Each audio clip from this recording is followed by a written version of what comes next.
एक तरफ आतंकवादियों की याद में इंसाफ मशाल जुलूस निकल रहा है, तो दूसरी तरफ आज एक आतंकी राजनीतिक हलकों में वार पलटवार की वजह बन गया।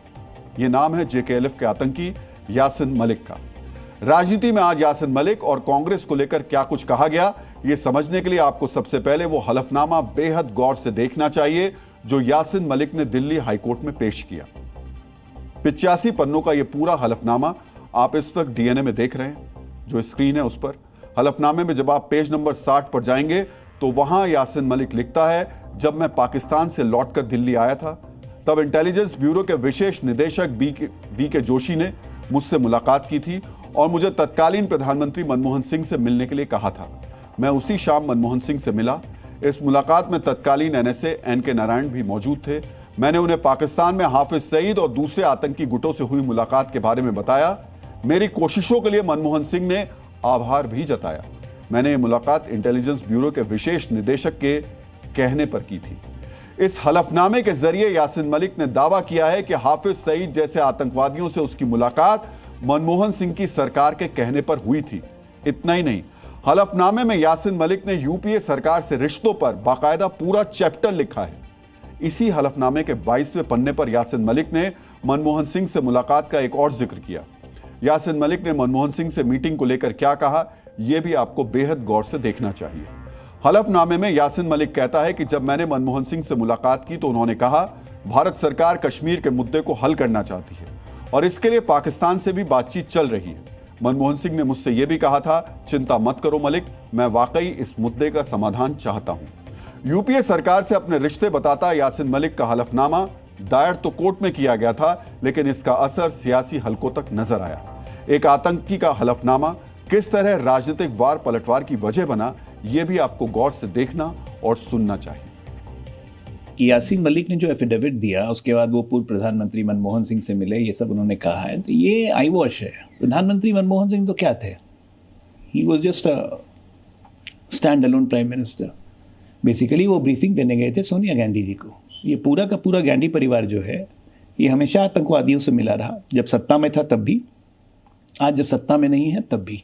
बीजेपी अनर्गल प्रलाप कर रही है और किसने कहा, कांग्रेस पार्टी के किस नेता ने, किस कार्यकर्ता ने कहा कि नहीं उनको छोड़ दीजिए, आप उनको बंद करिए। जो भी टेररिस्ट हैं, टेररिज्म से जुड़े हुए व्यक्ति हों, किसी धर्म संप्रदाय का हो, कांग्रेस पार्टी किसी को बचाने तो नहीं के लिए कहा नहीं है सरकार से। आज यासिन मलिक के हलफनामे की बिना पर बीजेपी ने कांग्रेस को तो कटघरे में खड़ा कर दिया, लेकिन इसी हलफनामे में यासिन मलिक ने वाजपेयी सरकार से भी अपने संपर्क का जिक्र किया। अटल बिहारी वाजपेयी को लेकर यासिन मलिक ने क्या लिखा, वो समझने के लिए आपको इस एफिडेविट के पेज नंबर 17 पर गौर करना चाहिए। पेज नंबर 17 पर यासिन ने लिखा, दिल्ली में मेरी मुलाकात इंटेलिजेंस ब्यूरो के तत्कालीन विशेष सचिव से हुई, जिन्होंने आईबी के निदेशक और तत्कालीन एनएसए से मेरी मीटिंग कराई। यह इतिहास के पन्नों में साफ साफ दर्ज है कि कश्मीर में आतंकवाद खत्म करने के लिए ट्रैक 2 डिप्लोमेसी का इस्तेमाल किया गया था, यानी आतंकवाद या चरमपंथ से जुड़े रहे किरदारों को भी बातचीत का हिस्सा बनाने की कोशिश की गई थी। फर्क बस इतना है कि आज भारत सरकार का रुख बदल चुका है। कश्मीर में आतंकियों या आतंक समर्थकों से किसी तरीके की बातचीत नहीं की जाती। समय के इसी बदले चक्र की वजह से यासिन मलिक का हलफनामा सियासी संग्राम का हथियार बन गया है।